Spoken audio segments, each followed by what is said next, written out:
आजकल सुनने में आ रहा है कि जो इंडिया का जीडीपी ग्रोथ रेट है वो इस साल बहुत अच्छा गया है। गवर्नमेंट ऑफ इंडिया ने फिस्कल ईयर 2021 का क्वार्टर फर्स्ट का जीडीपी ग्रोथ रेट का आंकड़ा रिलीज किया, जिसके हिसाब से 20.1% जीडीपी ग्रोथ रेट इंडिया ने रजिस्टर किया है, जो कि बहुत अच्छी बात है। लेकिन क्या इसका मतलब ये है कि हम 5 ट्रिलियन इकोनॉमी की तरफ बढ़ रहे हैं, या फिर क्या इसका मतलब ये है कि हमने जो लॉकडाउन से इफेक्ट था उसको पूरी तरह रिकवर कर लिया है? In today's segment of Chalo Let's Talk, we will be talking about the GDP growth rate of fiscal year 2021 quarter first. And hello everyone, I'm Rajesh Sharma. तो सबसे पहले तो हम एब्सोल्यूट नंबर में जीडीपी को समझने की कोशिश करते हैं। जैसा कि आप ये चार्ट भी देख पा रहे होंगे, 2017-18 का जो जीडीपी ग्रोथ रेट आया था फॉर क्वार्टर फर्स्ट वो था 31.46 लाख करोड़ रुपीस। 2018 के लिए था 33.84 लाख करोड़ रुपीस। 2019 के लिए था 35.66 लाख करोड़ रुपीस। 2020 में ये गिरकर 26.95 लाख करोड़ रुपीस हो गया due to lockdown and Covid. और 2021 में इसने जंप मारा 32.38 लाख करोड़ रुपीस का। पर अगर आप एब्सोल्यूट नंबर्स में देखें तो हम 2018 की जो फिस्कल ईयर था उसके जीडीपी ग्रोथ रेट से भी पीछे चल रहे हैं। फिर ये इतना बड़ा 20.1% का आंकड़ा कहाँ से आया? चलो हम इसके बारे में बात करते हैं। इस चीज़ को समझने के लिए हमें एक कंसेप्ट समझना होगा जो कि है लो बेस इफेक्ट। लो बेस इफेक्ट एक बहुत ज़्यादा मुश्किल मैथ्स नहीं है।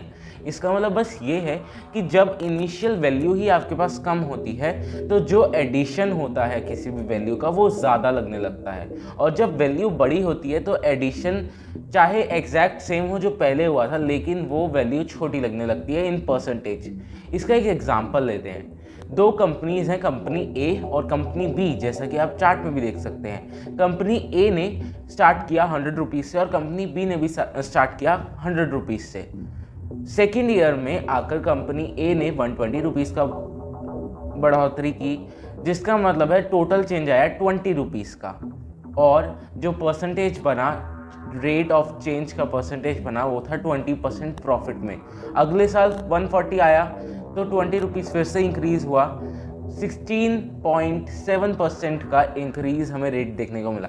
अब आप एक चीज़ नोटिस करेंगे कि जब फर्स्ट ईयर में 20 रुपीज़ का इंक्रीज़ आया तो 20% ग्रोथ रेट शो हुआ, लेकिन बिल्कुल एग्जैक्ट 20 रुपीज़ का ही बढ़ोतरी हमें दूसरे साल में मिली, लेकिन इस बार हमारा जो ग्रोथ रेट है वो 16.7% का रहा। क्यों? क्योंकि बेस जो था वो ज़्यादा हो गया था, और 120 में पहला हमारा बेस जो था वो 100 रुपीज़ का था, उससे हमारे ऊपर 20 आया था, लेकिन थर्ड ईयर में 120 के ऊपर 20 ऐड हुआ था, तो जो बेस था 120 का वो ऑलरेडी बढ़ा था, तो उसमें जो वैल्यू ऐड हुई वो हमें छोटी लगने लगी पहले वाली वैल्यू से।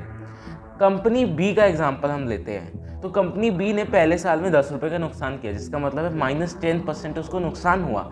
सेकेंड ईयर में आके उसको फिर से 10 रुपये का नुकसान हुआ, जिसका हिसाब से हो गया -11.1%, और उसकी वैल्यू हो गई 80 रुपीज़।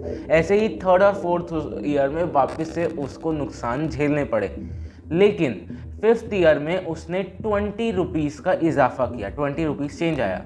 लेकिन जब ये चीज़ रिफ्लेक्ट हुई हमारी परसेंटेज में तो ये 33.3% की आई। पर ऐसा क्यों हुआ?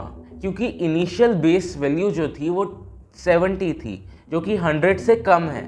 तो 100 में अगर 120 रुपीज़ जुड़ता है तो 20/100 करके हम उसका परसेंटेज निकालते हैं कि कितना चेंज आया।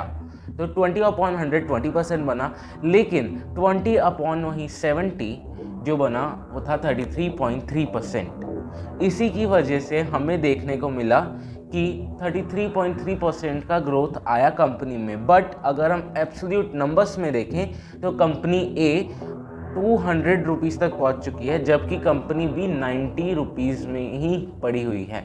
जो 100 से शुरू किया था वो भी कम हो गया है। यही हाल अभी हमारी इकोनॉमी का भी है।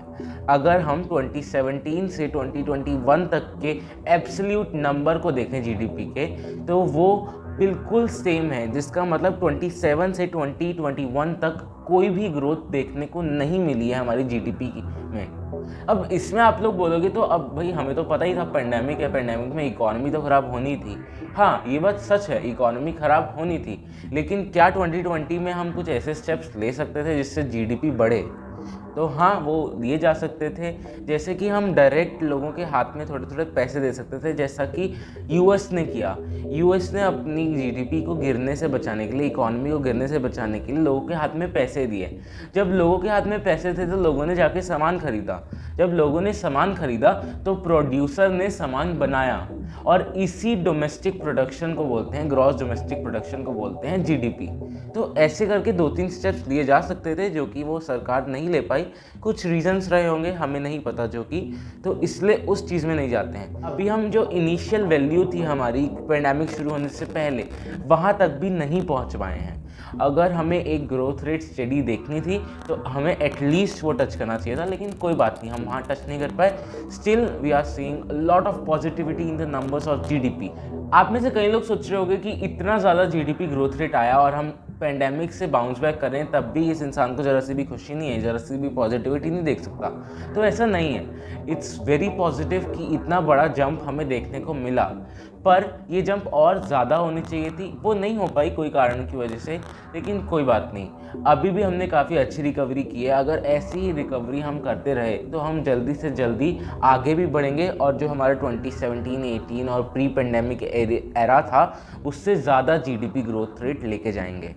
मैं बस ये कहना चाहता हूँ कि अगर जीडीपी बढ़ेगा तो इसमें आपका भी भला है और मेरा भी भला है। हमें 5 ट्रिलियन इकॉनमी तो बनना है ना।